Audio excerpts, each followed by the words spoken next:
The miser and his gold. An old miser lived in a house with a garden. The miser hid his gold coins in a pit under some stones in the garden.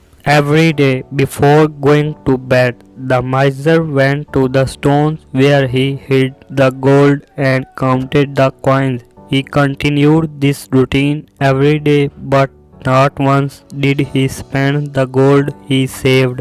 One day, a thief who knew the old miser's routine waited for the old man to go back into his house.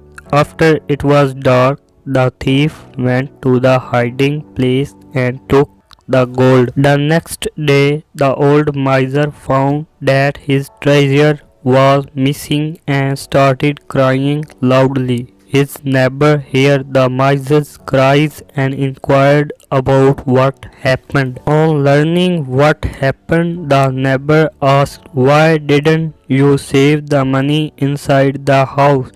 It wouldn't been easier to access the money when you had to buy something." "Buy?" said the miser. "I never used the gold to buy anything. I was never going to spend it." On hearing this, the neighbor threw a stone in the pit and said, "If that is the case, save the stone. It is as worthless as the gold you have lost."